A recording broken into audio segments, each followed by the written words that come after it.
Hello, everybody. Happy Friday. This is Cantina Cocktail Hour, Friday night. Super excited. I just got on spring break. I got a 2-week break that happened so suddenly, but I'm feeling really good. And I'm feeling especially good because I have the one, the only Jamie Stangroom hanging out with me today. Jamie, how's it going? Hey, Victoria, I am honored to be sharing spring break with you, which I didn't know. I know it's a thing, but I didn't know it was a thing that's happening now. But now I do know. I'm honored to be in your presence for spring break. Oh, thank you. I'm super happy you're here.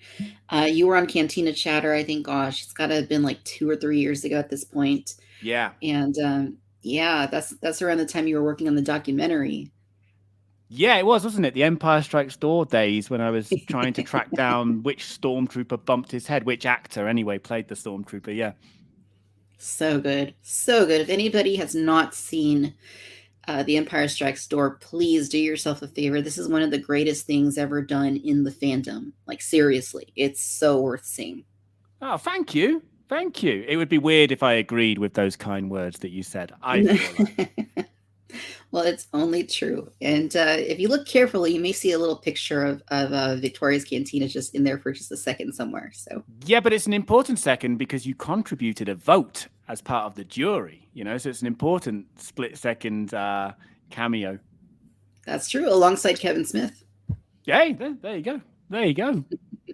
Although I think you both voted for different people, actually. Yes, you're right. I think we did. Yeah, but that's a spoiler, so we'll leave it there. Yes. If you haven't seen it, no spoilers, but certainly worth it. Jamie was looking for the stormtrooper, of course, in A New Hope, who famously or infamously banged his head as he was walking around the Death Star. And seems like you found the guy quite probably, based on everything you went through in this documentary. Interviewed a lot of people and talked to quite a few people that were on set and certainly were in the original Star Wars. So, Yeah, I mean, definitely maybe we found the right man. definitely, maybe. I like it. All right. Well, cool. So this is Cantina Cocktail Hour. One of the traditions that I like to do here is bring on a cocktail. It's usually Friday night when we're doing these. So by any chance, are you sipping on anything, even if it's water or Mexican Coke? I wish I had some Mexican cola on me right now, but no, I'm drinking. And I would just like to, I'm not really into the single plastic kind of thing, but I'm in an Airbnb and they kindly provided me with it. Mm. So I'm not going to let it go to waste, even though I wouldn't myself buy a little bottle like this. Just putting it out there for anybody that cares. So no, it's water. It's not very exciting. I could pretend it's vodka. But I was on vacation last week, actually into this week. I got back on Wednesday. I had my fair share of cocktails. So there's probably still cocktail in me somewhere. Okay. Does that work? Fair enough. So you're still in Mexico, right? Yeah, I'm in Mexico City. So I've been here since September last year. This is something I wanted to do. I really like Mexico City. I'm a Londoner, although I'm not from London originally, but that's where I've spent most of my adult life. And I came here for the first time about 6 years ago. Fell in love with the city. It's genuinely my second favorite city in the world now. I stayed for a long time in 2019, decided it wasn't long enough, and was going to come back in 2020 and do it for longer. Obviously, there was a pandemic. Did you hear? And I delayed it and finally made it in September 21. So, yeah, I'm in Mexico City, but I was traveling a little bit in January. I actually was quite near you, a bit nearer to you anyway, in Los Angeles. And last week I was in Oaxaca. So if anyone doesn't know, that's a region of Mexico which is partly coastal and very nice. Right on. Yeah, there's Oaxacan cheeses, and they have like sour creams and Oaxaca cheese is good. Yeah, it's a really good foodie region actually, Oaxaca. Totally. Yeah, I've never been to Oaxaca, but I'd like to go there one day. Yeah, you should. You should. I mean, you're so close to Mexico, but it's a different kind of Mexico to Oaxaca, I believe. I've never been up to the border, Tijuana and the border towns. I've never actually been. Yeah, that's super close here. I can see it from my front porch. Yeah, well, actually, you know what? And I would have told you if this did come to fruition, but my original plan before the dark days of the pandemic was to start in the States. For some reason, I've got this weird bucket list fascination with crossing the border by foot. So I was going to start in the States, end up at San Diego, and then cross that border, baby. But with the pandemic, it just seemed all too complicated. So yeah, Sure. Yeah, I can one imagine. day, one day. Right on. So, are you working, or what are you doing in Mexico? I'm existing. Exist. Yeah, like I'm kind of building some new work, kind of freelance projects that I can do from the laptop anywhere in the world. So that's been a little bit of a slow process, but now moving in the right direction. But to be honest, it's just something I wanted to do. So I a couple of years ago now set aside some savings to do it. But yeah, so it's part work, part I don't know, life thing, I guess. I'm single. Do it while I can, because I don't plan Sure. on being single forever, although, who knows at the same Who time. knows? Yeah. I hear you there.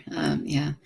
Well, that's cool. And you do a lot of things. So, I'm not surprised that you're adventuring it up in Mexico right now. Yeah. It's a cool place to be. It's definitely changed a bit with the pandemic. There's a lot more people like me here in Mexico City. I remember being kind of exotic 6 years ago in Mexico City as a Brit, but the pandemic seems to have changed that. So I don't feel quite as special as I used to be, but it's still a great town. And if anybody's ever, because I had this too in my head that Mexico City was a big, bad, dangerous place. But once you get here, of course, there are bad areas like every city. But once you get Sure. here, you'll soon realize it's a cool town and actually just as safe. I feel just as safe here as I do in London. So yeah, I Nice. recommend it. Super cool. Yeah, super cool. How's the Spanish coming along? Terrible, terrible. No, it really is. It really is, and I'm embarrassed. But the good thing is, in terms of movies, I go and watch a lot of movies here. It's cheap compared to the UK, so that's great. But also, they have a lot of screenings in English with the Spanish subtitles, so I've been able Mm, to, get my movie fix and almost understand what was going on. Although I remember when I saw Shang-Chi, the Chinese translation subtitles were obviously in Spanish, and I couldn't understand the actual Chinese being spoken in terms of the words coming out of their wow. mouth. So there were definite chunks of Shang-Chi where I was like, don't know what's going on here. Right on. The Well, English has vanished. yeah, yeah. Well, right on. I grew up speaking Spanish. If you need any tips, certainly get in touch. I need all the tips, Victoria. Why are I'll you only send you telling me this all the now? tips. Yeah, I know. What's wrong with me? I should have I'm said the leaving. tips. I'm leaving next month. I'm going back home. No point starting now. Right on.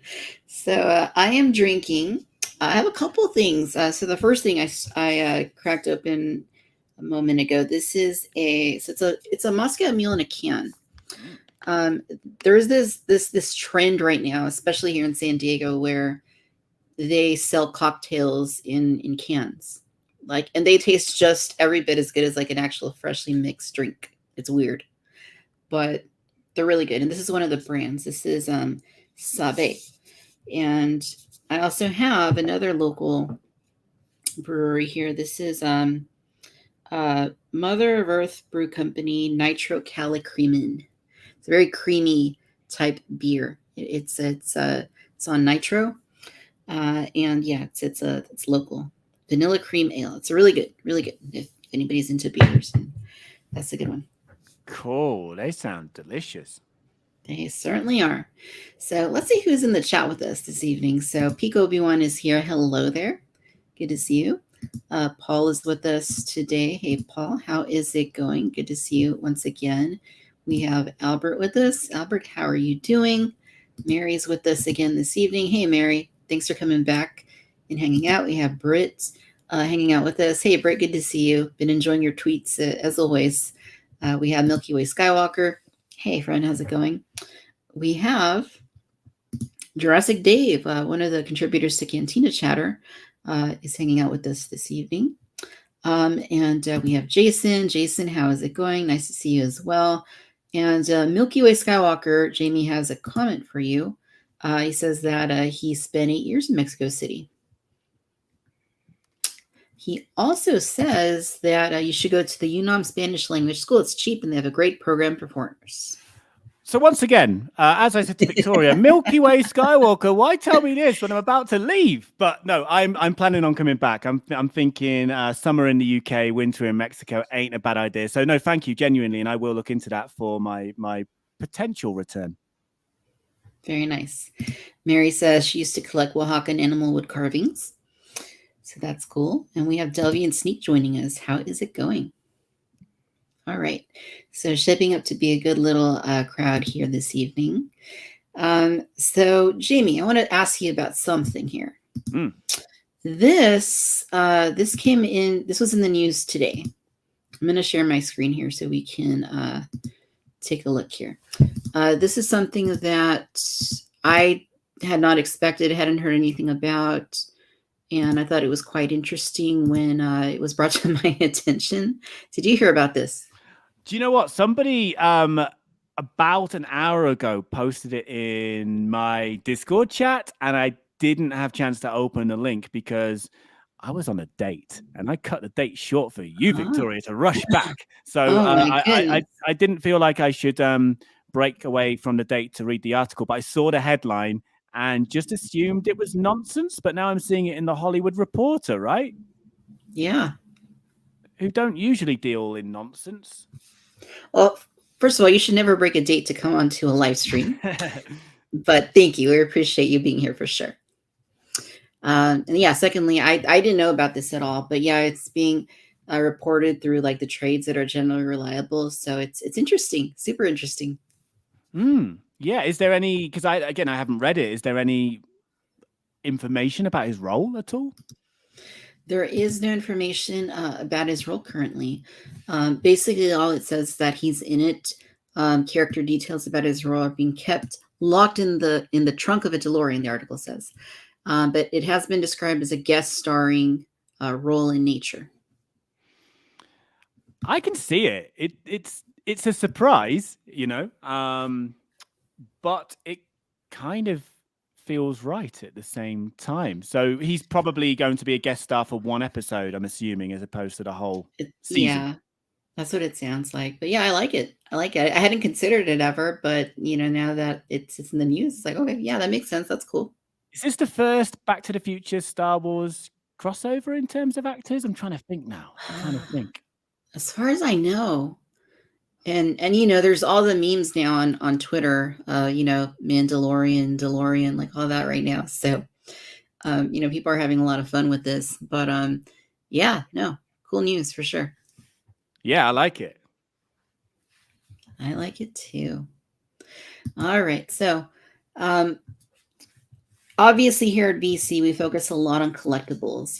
That's one of the really big things that I like to do is talk toys.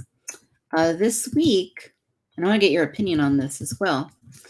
This week, I think my keyboard's not working. I'll make it work at some point. So this week, I participated in, alongside Hasbro, they invited VC very graciously to participate in a product reveal for a couple of action figures. So we did a video here. We put it on the socials, and it was a really exciting thing to do because, it's really cool that Hasbro does that. I mean, they can, a lot of the time, Lucasfilm, I'm sure as you know, they go through like the big trades, like they go through like Entertainment Weekly, or they go through IGN, sites that, have wide-ranging bases. So anytime they do these, they're called Star Wars fan celebration. When they do these, anytime they do it specifically through fans who don't have the range of, an IGN or an Entertainment Weekly, I think is always really cool to see. So I'm really grateful that they allowed us to participate in that. Yeah, that's great. Yeah. Was it a virtual type thing? Yes. So it basically what they did is they invite the various fan outlets on, and they say, hey, this is under embargo, but would you like to participate? This is what we'd like you to reveal. These are the details. And I was like, yeah, and they've been really nice enough to let us do this before. So, but yeah, it was super cool. And then so they give you time to create content around it, and then finally, when the time comes, they're like, okay, so it's the next day at this time, run with it, go. So it's one of those things. And yesterday was, or 2 days ago was particularly cool because they were doing it by the hour. So like 1 hour they had one fan outlet, then another one they had a different fan site, then another one, another person, and I think there were maybe 4 different reveals in total. So that was really cool. I was really happy to be able to do that with Hasbro. Yeah, what was your number one item from it out of the reveals? So my item right here, they gave me a couple of figures actually, and I don't know why they gave me 2 figures because most of the other people just got 1 figure, but they gave me 2 figures, which is extra cool. And I'm going to share here what the reveal was. So I'm sure most folks that are watching here probably already saw this, but nonetheless, we want to talk about it again because it's just these are pretty neat reveals. So Star Wars the Vintage Collection, that is one of the main lines that I collect. This is the 3 3/4 inch line I've been collecting since 1996, like kind of nonstop. And the vintage collection has become such a huge part of that. Jamie, I'm sure you've seen these modern Star Wars figures packed in retro Kenner packaging. And that's basically what these are. But what the vintage collection has become known for is being like the pinnacle of highly detailed, super articulated, accurate, with great likenesses figures. And they price them accordingly generally, but these reveals were super cool. So they gave me 2. The first one is the Imperial Gunner, and the second was a new release of R2-D2. So previously, this Imperial Gunner had been released in the Rogue One line for the Vintage Collection. This was back in 2019, I believe. And it wasn't a very common figure. It had the Rogue One packaging. They're bringing it back for Return of the Jedi. And yeah, so this was a really neat one to see. A lot of people were happy because it's an army builder. People like to army build. I like to army build a little bit, so this is neat. And R2-D2 is kind of a different version of R2 than we've seen in some time. So here's R2 right here. He's got the it's the periscope that comes out of his head. He also has a little arm that comes out of his chest panel. I think I have a photo of it in here somewhere right there. And yeah, so this is a repurpose of a figure they released back in, I believe, 2010 or 2011. But super cool to see. And, the Vintage Collection, we'd like to see it continue to grow and expand. And it has a huge fan base, and it's doing very well. So, it was really fun revealing these figures. Yeah, no, I bet that was amazing. And that Imperial Gunner figure's beautiful, or at least the photography is. Yeah, it sure is. I'll jump back to it. Yeah, super neat. And yeah, so Jamie, I know you're not much of a collector, right? I think we've talked about this before. Yeah. But I like to see. It's just more. I definitely was a collector. The last kind of period in terms of action figures I remember was the Power of the Force line in terms of me being involved. And there was very little that ever remained in the packaging because I was sort of old enough at this point to hear whispers of that. If you kept them in their packaging, they might be worth something one day. And they never did stay in the packaging. I was still young enough to want to get them out. The only one that ever did stay in the packaging, and I still have it, it's actually in storage at my mom's, was a Kyle Katarn. Nice. Kyle Katarn, Power of the Force figure. Kyle Katarn. But no, but being in Star Wars circles, especially online, I'm kind of aware of what's going on, and there's a lot of stuff I see and I'm like, I want that, but luckily I either can't afford that or I haven't got the space for that. So I've managed to sort of develop some some discipline in my old age. But I did notice, and maybe this was connected to the event, I did notice a few cyber moans, of which there are many, but a few specifically to the fact that Ben Solo still hasn't got an action figure. Is that right? Yeah, that is true. How do you feel about that personally? Well, I know a lot of people have been clamoring for a Ben Solo release. Me personally, I think if they were going to do that. I'd rather see Supreme Leader Kylo Ren, because they did a Kylo Ren back in like 2016, 2015, but it didn't have an unmasked head. It was just like the helmets with the sculpted hood over it. I prefer to see like a Supreme Leader Kylo Ren, but I think they could include the unmasked head, and I think they could maybe make his robes a little bit removable. That way you can make him be Ben Solo if you wanted to. And do Lucasfilm or Hasbro, do they listen to the? I mean, clearly not in relation to Ben Solo, but do they eventually listen to clamor like this? Do you find? Yeah, they do. They do. They do rely on a lot of market data and research and trends from the past, and in informing the decisions they make regarding new product. But yeah, they do look over websites. They do watch YouTube channels and listen to podcasts and all that stuff. So yeah, no, they do listen. Whether or not things actually materialize from that, another story. But they do keep an ear to the ground with regards to what fans are talking about. Yeah, so there might be hope yet for those clamoring for the Ben Solo. There may be hope yet. And that is a name. I mean, you think of the entire sequel trilogy, and that's the one figure I think I see come up the most in terms of demand is Ben Solo, for whatever reason. So, yeah, maybe they'll do it at some point. Yeah. All right, so I'm going to take a look here. Pico Obi-Wan. So I thought it was great to keep it in the realm. People that care about most things. Thank you very much, Pico Obi-Wan. You had great reveals with Boss Bounty, I'm assuming, revealed yours too, which I saw first. So we did ours right when Hasbro gave us the go-ahead, which was at 10 a.m. Pacific time.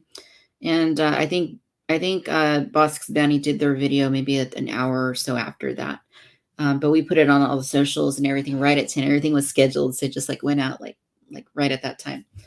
But yeah, no, it's really cool because one person reports something and then it spreads. Other people pick it up, and that's how you get the word out there. So yeah, really cool. But yeah, this is really neat, and I really appreciate the opportunity to do that, and hopefully we get to do it again at some point. But yeah, I love seeing these.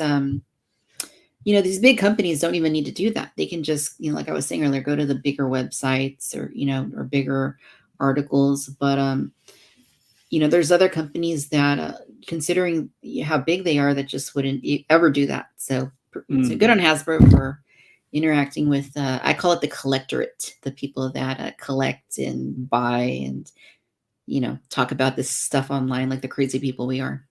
Yeah, no, it's a really nice touch. And I think that's the direction generally the industry's going in. Like I'm seeing in terms of press junkets, you're now not just seeing the traditional outlets, if you like, the big boys and girls, conducting the interviews. You're also seeing time, and sometimes some quite healthy time, being given to relevant YouTube channels. So I know with the last James Bond film, there's this James Bond channel this American dude does, and it's big but not like ginormous. I think it's like 50,000 subscribers, and he got invited to the premiere and he got 20 minutes with Daniel Craig one-on-one. Wow. And I've seen similar things with the Book of Boba Fett coverage as well, press junket wise. There was some YouTube channels not with millions of subscribers being invited to take part. Mine wasn't, though, just putting that out there.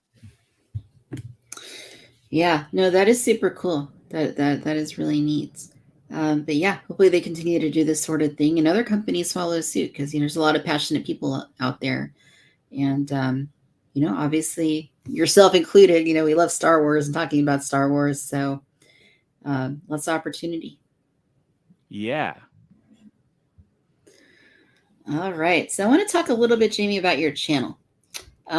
So for anybody that's not subscribed to the Geek End, is the name of your channel. We'll have links and everything in the show notes once this episode ends the live stream and then publishes.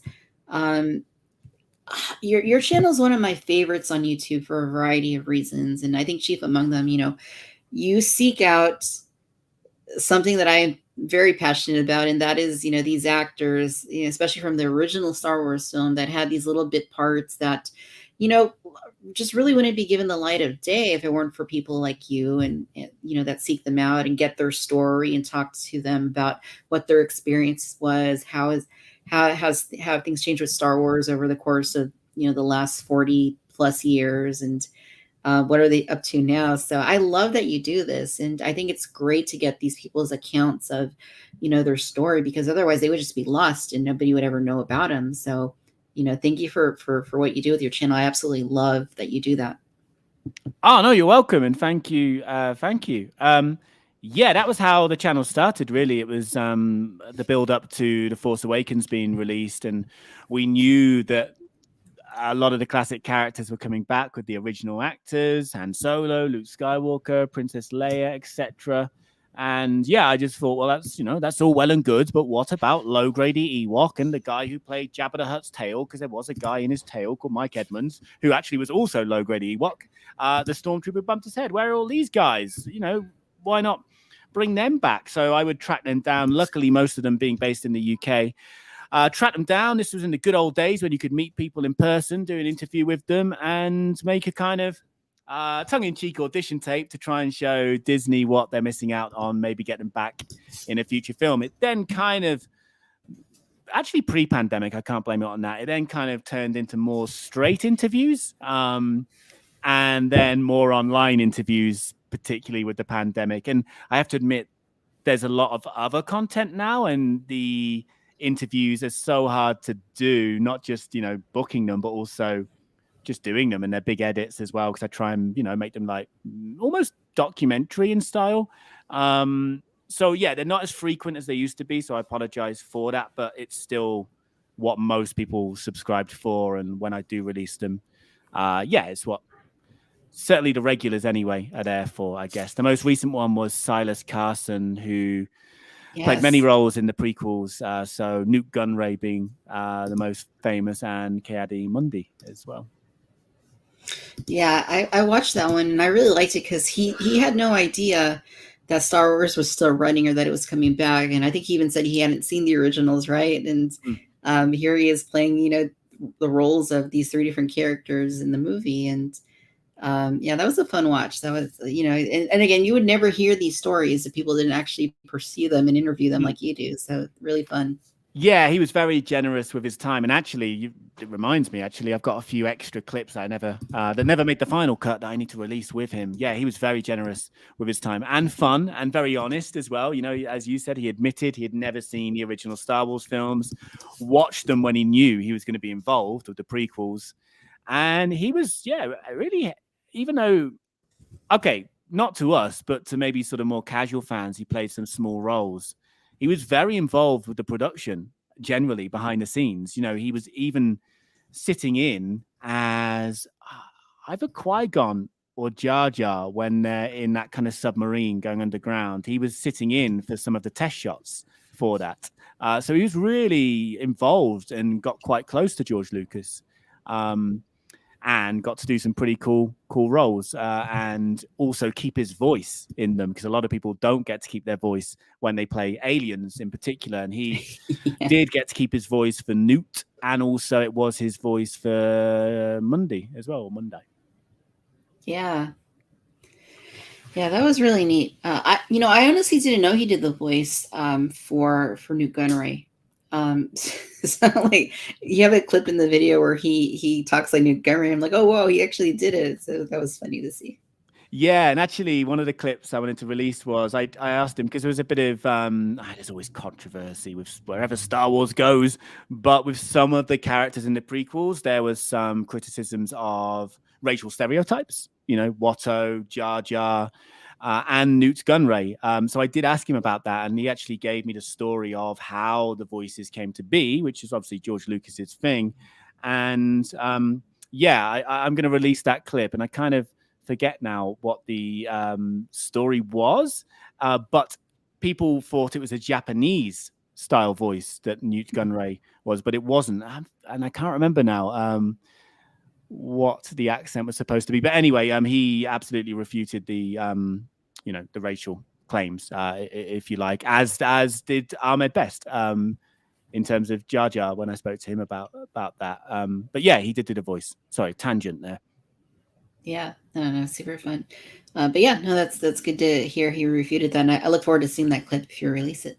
Yeah. Just I don't. You probably are aware of my my turnaround time of about 2 years I'm the per video. same. I'm the Yeah, same. I'm exactly the same. yeah. But bear with me. Totally. Yeah, no, the Ahmed Best one was excellent too. I think that's one of your standout interviews. Just, I mean, because he's just so raw in those interviews, and just how he just lets it all out. What he went through back then and how it's affected him, and your heart just goes out to him. For persevering and overcoming. Through all that. Yeah, and he still is. He still is so honest. Because we've done multiple interviews over the years. We've met in person now as well. Like he's become a friend, I guess, and he's still so honest. He's now. When we first spoke, he had no, and I believed him. He had no interest in coming back to Star Wars. He was too damaged by the experience. And he even said if he was asked for all the money in the world, he would never ever come back. But each time I spoke to him, there was a slight warming, and I'm not claiming credit here, but I sensed a slight warming from him towards the franchise again and the fan base as well. And then he had that big return to Celebration. And again, I'm not taking credit, but I did play a small role because I sent somebody at Lucasfilm Ahmed's email address with permission from Ahmed. So I did get the ball rolling a little bit. But although it would have happened anyway, they would have found a different route to get to him, of course. And then, of course, he had that rock star moment at Celebration when he came on stage, and everybody was going crazy, standing ovation. And then he was cast in Jedi Temple Challenge, the kind of the show that ended up on YouTube. So he really did return to Star Wars. Yet he's still very honest. He's not, because he's back and potentially could continue to be back. He's still not holding back in terms of talking about what Star Wars did to him in terms of the damage, the experience. And even when I interviewed him around the time of Jedi Temple Challenge, he was still being so honest and spoke about how this series did more for the Jedi, if you like, than the sequel trilogy did, in his opinion. The philosophy of the Jedi. And, for a guy that was promoting something officially Star Wars based, that's not normally what you hear. That's normally what you hear when the contract's up. John Boyega's been a little bit more outspoken since the contract was up, for example. But yeah, so he's still, even though he's back, he's still so honest and raw to talk to. And he is a genuine fan, and that's part of where the hurt came from. He wanted this to work so bad. And don't forget, he did nothing wrong. He was given a script and he did a good job with that script. And he was also part of a team that developed pioneering technology, but they don't get the credit. They don't get the credit for it, because people think, oh, Gollum, yeah, Andy Serkis, because he was more universally liked, so that's where we kind of attach the pioneering label to. But I believe Jar Jar was the first fully motion capture lead character in a movie. Yeah, it's pretty remarkable. Yeah, I was thinking back to other ones you've done too, and I remember the one you did with Demi Taylor, who played Ula in Return of the Jedi, and man, she never ages, does she? She just looks exactly like she did back in the 80s. Yeah, it's amazing. And so she was brought back for one of the special edition reshoots. Yes. And, how many years were between those moments? I mean, at least 15 years, surely. And yeah, they didn't have to do any de-aging or anything like that. She just fit straight back in. Oh, something I remembered with Ahmed as well. We talked about, and this was in the original interview, we talked about merchandise. And, he even sort of said that some of the merchandise was against him in terms of promoting the character in a positive way. And I asked him what was your least favorite. And he, I'm sure people will remember, he said the Jar Jar lollipop. So you had Yeah. the plastic mouth of Jar Jar, and then you'd push the tongue out, which was the lollipop, and then you'd lick the tongue, which was gross. Yeah, and he was disgusted by it, and he went to the head of marketing, Lucasfilm, then, and kicked off about it basically, and he got a pretty big apology, so I'm told. Oh, well, that's good because I remember that my brother had one of those one time, and I was like, "Wait, what? Like they seriously released that? Like it's just hard to believe even now that that actually made it to to shelves and was targeted towards kids. Just really weird, really really weird." Yeah, kind of wrong, but hey, yeah, it happened. Yeah, for sure. So I'm going to check out and see who has joined us here in our chat. So 17 decimal. Sorry, I'm really bad at this. 218. Hello, welcome. Thank you for joining us here this evening. We have Adam in the house. Hey, Adam, how's it going? These figures are more irresistible specifically because they were linked to you.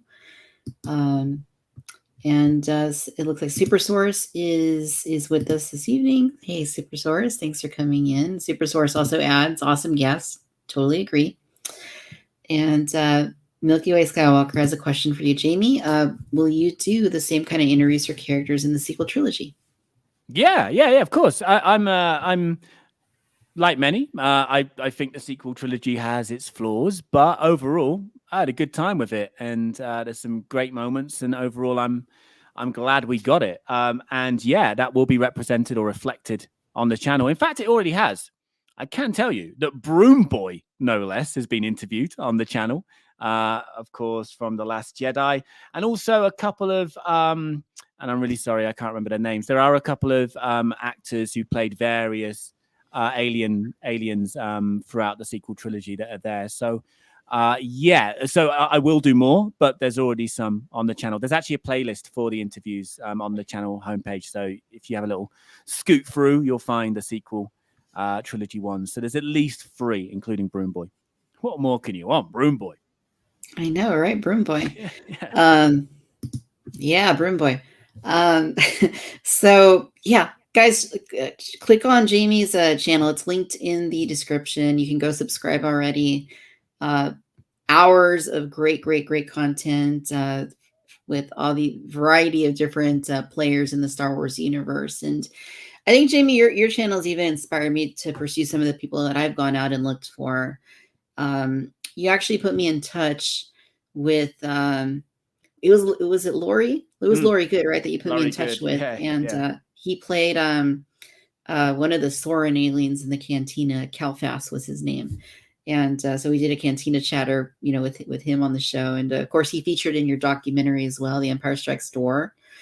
And seemed like he had a really good time. Yeah, I won't say too much because at first. At first, exactly. I won't say too much because of spoilers in case anybody is foolish enough to watch the documentary. But he didn't so much have a good time at the end, but it wasn't personal. It's just the way the results went in terms of who we believed was, I don't want to say telling the truth. So this, again, is the stormtrooper that bumped his head. 3 actors claimed to be it. I believe they all bumped their head. I don't think anybody was lying. It was just who did it in that moment, in that iconic moment. I remember him coming on to talk to you as well. And that was before the documentary came out. So he was probably speaking positively about me at that stage. Yeah, it was it was a fun one. That was definitely a fun chat. He's entertaining just to listen to his stories and stuff. But yeah, no, he played 3 characters, right? He played he was in the Cantina as an alien, he was a stormtrooper, and he was also, I think, in the end, right in the throne room of the rebel medal ceremony. Yeah, I think he was like a rebel pilot, a soldier. One of the actually, there must be many of the extras who ended up playing stormtroopers and rebel soldiers. Yeah, Laurie being one of them, a very conflicted man. And an alien too. He did all of it. Yeah, yeah, and I think the you'll probably remember better because you spoke to him a lot more in depth about the Cantina. But I think he wasn't initially supposed to be the Soaring alien. I think somebody fell sick and he was brought in last Yeah, minute because it yeah, was like the hottest summer on record in England or something, and everybody was fainting in these big costumes. And I think he got drafted in last minute. yeah. I do recall him telling me something about that. Somebody had gone sick. I don't know if it was the alien or one of the other roles, but it was definitely something where somebody got really sick and then he had to take over their part. And um, yeah, it's a fun listen. I need to go back and listen to that one. But Yeah, yeah, definitely enjoyable to look for these folks. We've had Pam Rose was in the Cantina as well, Lisa Serlin, Angela Staines, the Tonica sister, who has become a friend of mine. And, we, when she comes to San Diego, we hang out. And um, yeah, there's a lot of people out there. And it's just, I think it's just so important. When you think of Star Wars, you think of like Mark Hamill, Harrison Ford, Carrie Fisher, Ewan McGregor, and all these other actors. But, I feel like we can't forget, Star Wars was the combined effort of so many people, both in front of the camera and behind the camera, including these bit players in these various roles, various scenes in the movie. And I think it's just hugely important to document their experiences and get their stories. yeah, before it's too late, and they are unsung heroes because for us as more hardcore fans, they are important characters. They are important characters.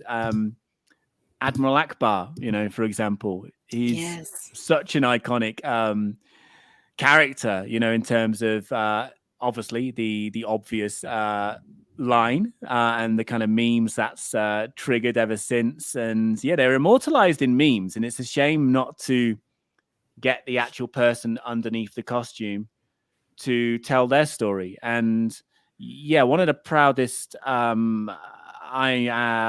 mine personally for me that sort of hammers home that point is the guy Eric Bausfeld who did the voice of Admiral Akbar. So Tim Rose was the puppeteer, and also in the sequel trilogy as well.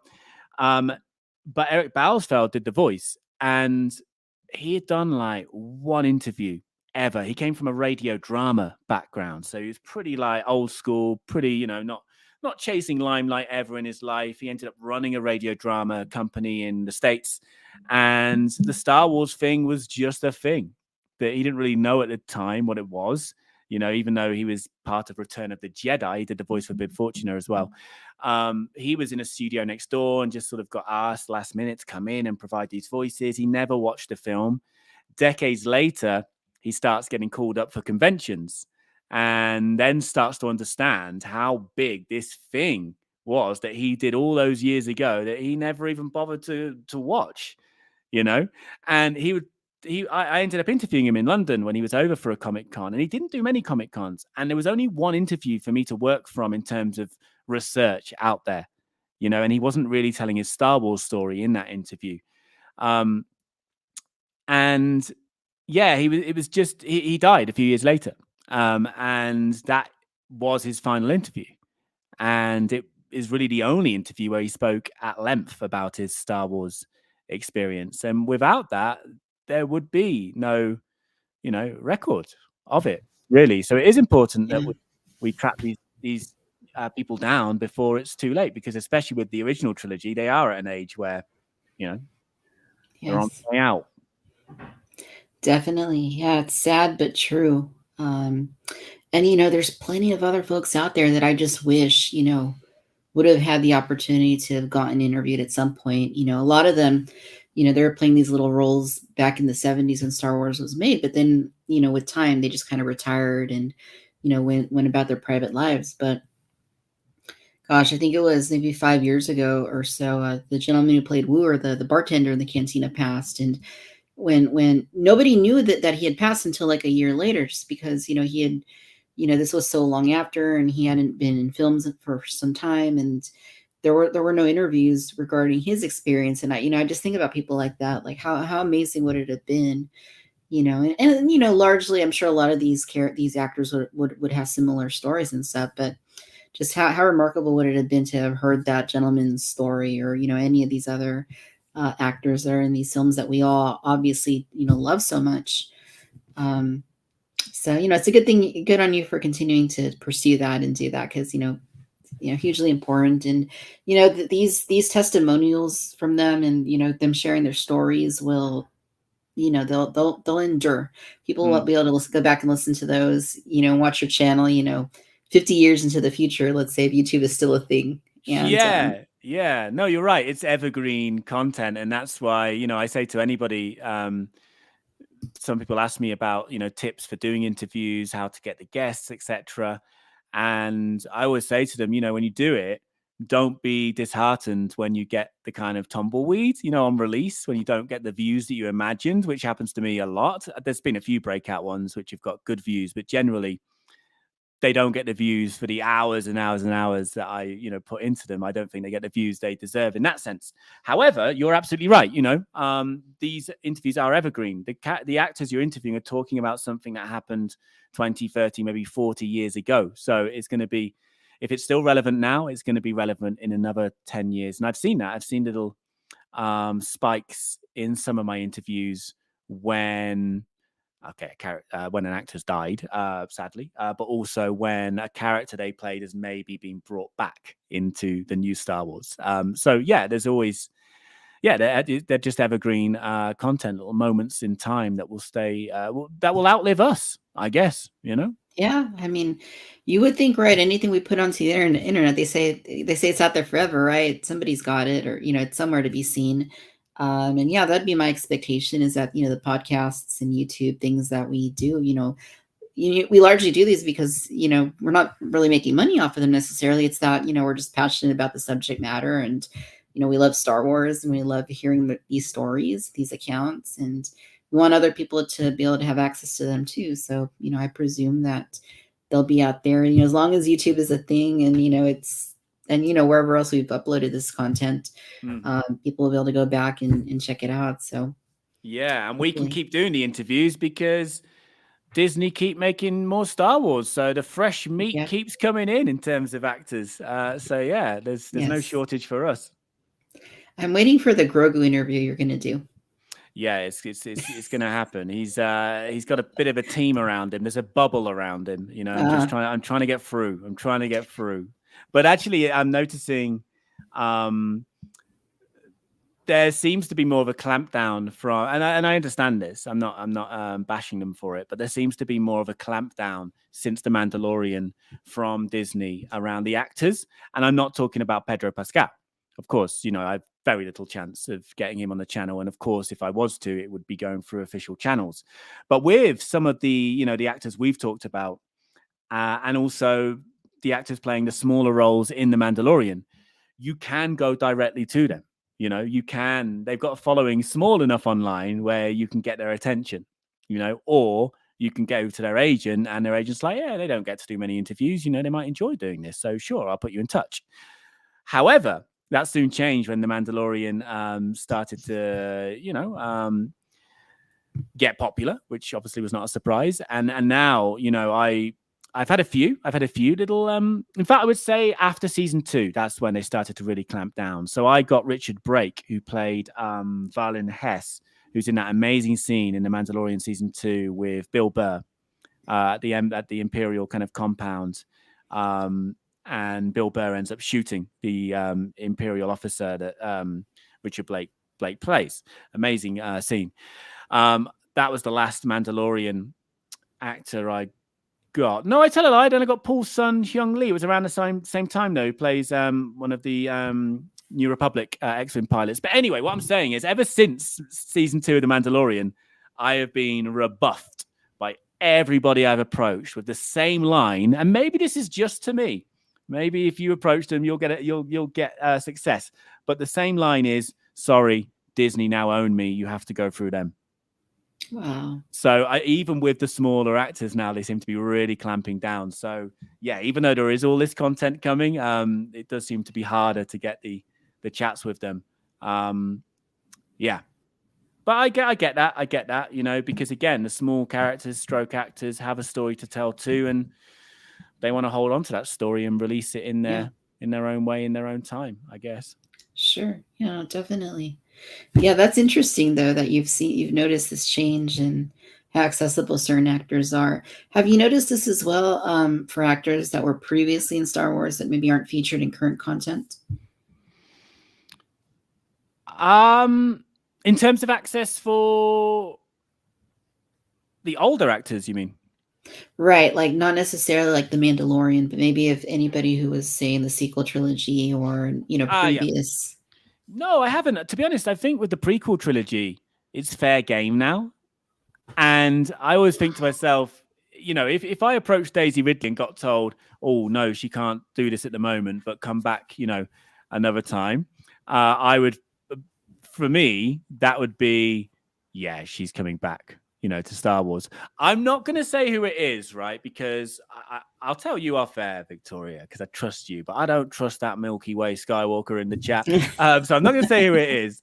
I can't say who it is, but there is a legendary Star Wars actor, not necessarily someone that you see in physical presence in the movies, absolute legend, who was doing an interview, who's going to do an interview with me, a Star Wars interview with me, then had to postpone for a while. And I'm thinking Kenobi.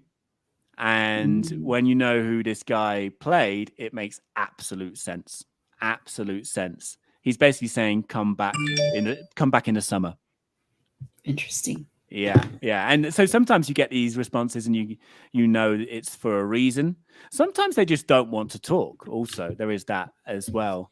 But I tried to get an interview with I can't remember her real name or a character name now. I'm sorry, but in the Ahsoka episode of Mando season 2, the big bad at the end, the lady that she fights.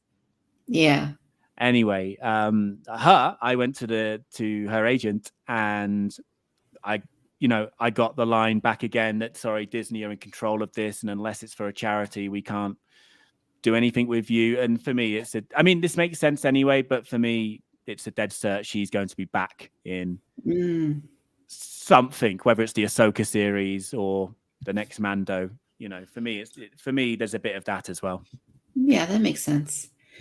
No, super interesting. Super interesting. Now you got the gears turning in my head. Wondering about what's going on. But I feel like general sequel trilogy characters are fair game now, and now the world's slowly going back to something resembling normality. More conventions will be back on. I'm sure there'll be lots of opportunities for interviews. Yeah, no, for sure. What are your plans with regards to the conventions? To be honest, I don't know if I'm not a heavy goer, but if there's one in London that I often go to, and I know the organisers today helped me out in terms of getting me a little space to do interviews. So I often go to this one called London Film and Comic Con, which Showmasters organise. And yeah, I often go and have a good time, but also knock out like eight interviews in one day. Which is always a very productive thing. So yeah, I will be back for the summer. So that's probably the only one I'll do. I've never done the big one in San Diego. I feel like, I don't know if I can handle it. Right. It's very, very busy. Yeah. Oh God. Yeah. It's during normal times. I don't know what it's going to be like this year. I will be there this year. I don't know what it's going to be like, but yes, if I try to go early, like super early, because I'm talking to the different manufacturers of the products and stuff, and so I try to go early, get a leg up on all the people that are going to store, like surge in the afternoon and just kind of overwhelm the facility and everything. So yes, there comes a point over the course of the day where you can barely move. You're just like packed in there like a sardine, and like you're moving like a mile per hour. So yeah, I can't handle it. And the thing is, I'm fine with crowds. I'm going to a music festival tomorrow, actually, which will have probably 50,000 people there. But I'm in a big field, I'm in a big field. It's different. But when you're in those halls, and then you go into the tight corridor, yeah, I can't, and lines, I can't. I can't handle it. And London Film and Comic It's Con's tough. pretty big, but I imagine San Diego dwarfs it. Yeah, it's pretty big. And then, I haven't been to a celebration since 2007. That's the one where I was ordering hot dogs with Carrie Fisher on accident. Oh, wow. Yeah. Did I tell you the story? No, but I'm here for it. All right. So it's Star Wars Celebration 2007, Los Angeles Convention Center. And I'm in the cafeteria. It's Saturday night. And I'm in line. And right next to me is this lady. She's dressed completely in black. And I don't really pay attention to her because I'm just there to order a hot dog. And I go through the line. It's a cafeteria, so you have your tray and you're just ordering. You're asking for whatever, and I'll have a hot dog, and then they give it to you, and the lady, may I have one too, please? And so I go and pay for my my food, and then I go to another station where you can put like mustard and ketchup on your food or whatever. The lady follows me over there, and then as she does this, I start to notice like there's like people starting to form, and then I see a couple guys in black come towards me, and then I look over, and it's Carrie Fisher standing right there next to me, like dressing her hot dog, and I'm like, oh my god, like it was just, I could not believe that I was in that circumstance. Wow. It That's was super amazing. cool. And she It was wasn't trying to disguise herself or anything? No, not at the time, because she was doing a she was going to be interviewed that evening. I forget who was doing, maybe James Arnold Taylor or somebody was doing an interview with her, and she was going to be on stage, and you had to have like advanced tickets to get in there. And I knew about it. I didn't have tickets to it. So this was probably like an hour before she was going on, and she just happened to be there like ordering food. And she just was wearing like black clothes, and she had a couple of bodyguards, I guess, with her, is who they were. And but yes, people started swarming, and I just kind of like, I'm not going to bother you. I'm just going to like move over here and get out of the way. But just a really cool memory. Yeah, no, that's amazing. Yeah, I remember something not nowhere near as good, but at Celebration in London, the last one that was in London, I don't know why, but I got asked to be one of the reporters for the Star Wars show. So I was one of the roving reporters doing little kind of VT inserts for them whilst yeah, well earned. Andy and the other guy were hosting on the main stage.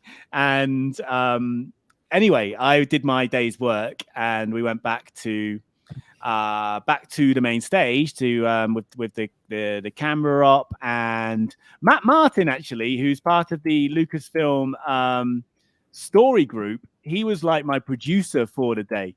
And he was, again, part of the Lucasfilm story group at this stage, but he just wanted to come because they have a budget. Even though you think of it as Disney and it's, and they're loaded and, they can spend money on whatever they want. They do have a budget with Celebration, and he basically had to have a reason to go because his job didn't require him to go. So he was like, I'll do anything. I want to go to London. I want to go to Celebration.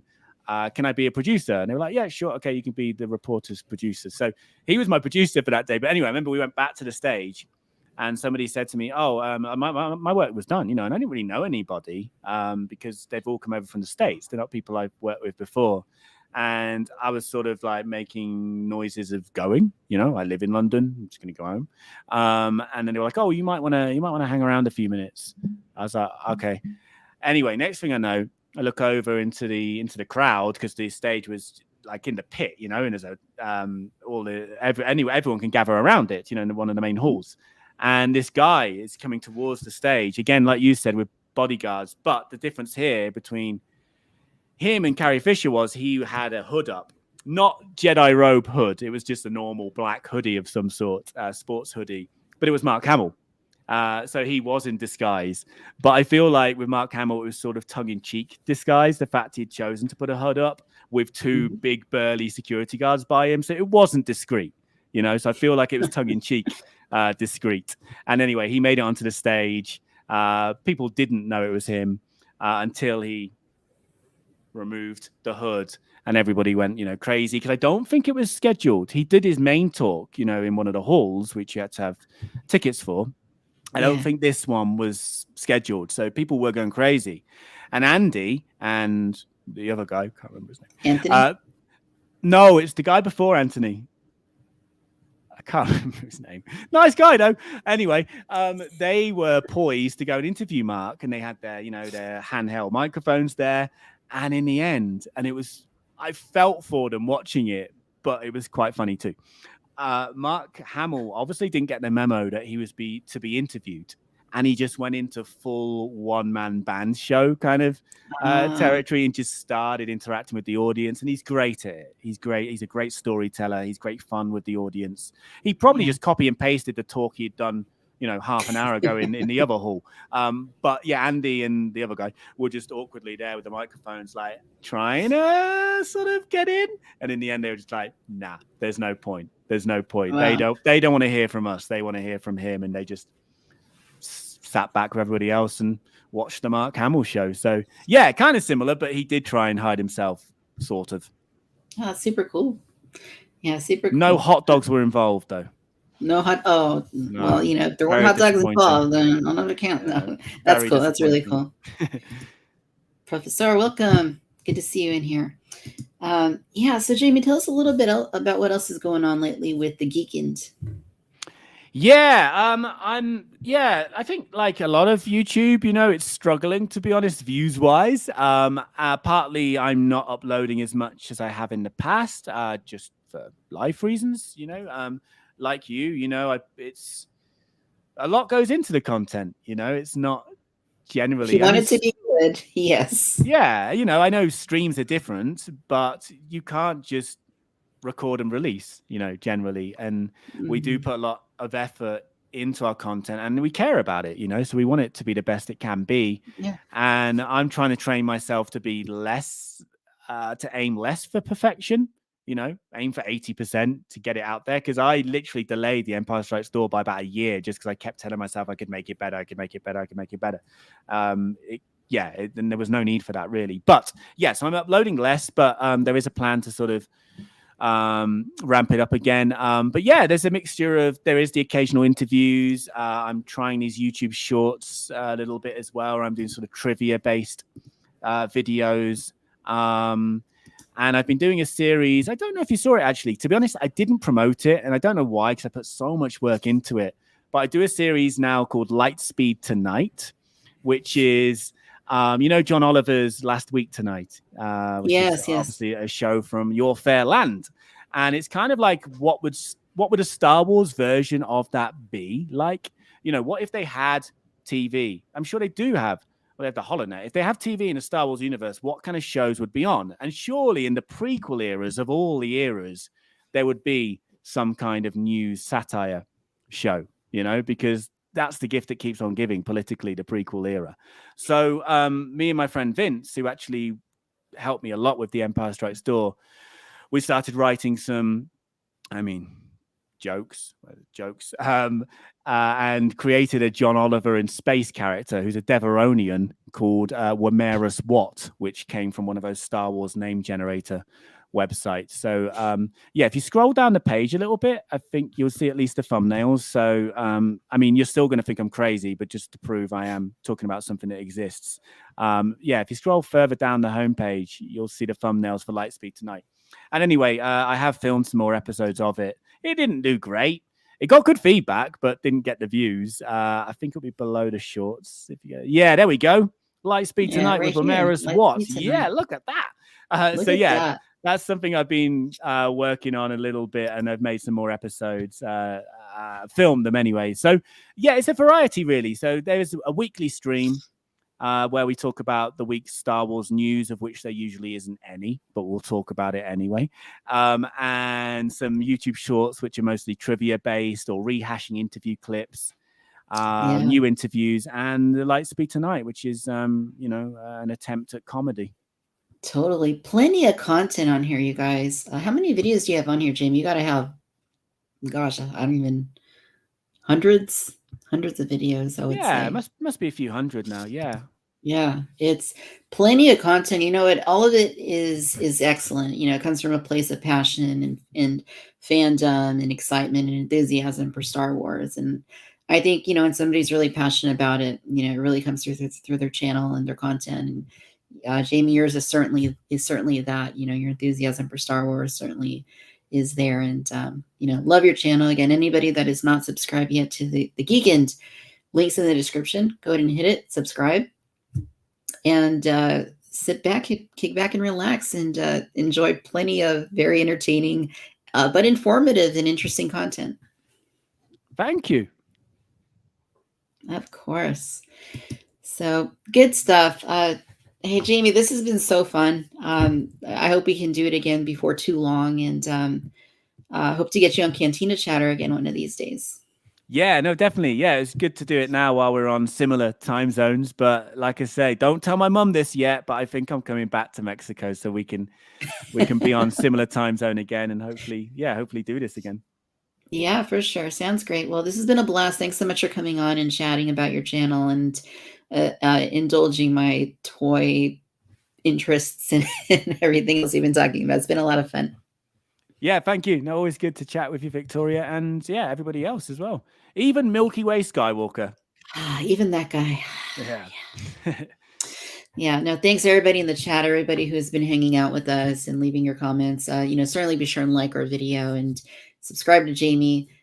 We'll be off next week, but we'll be back the week after that with another episode of Cantina Cocktail Hour. Thank you, everybody, for hanging out with us. We will see you very soon. May the force be with you, no matter where you're tuning in from out in the galaxy. It's been great having you here. We'll see you again real soon. Be well, be safe, take care.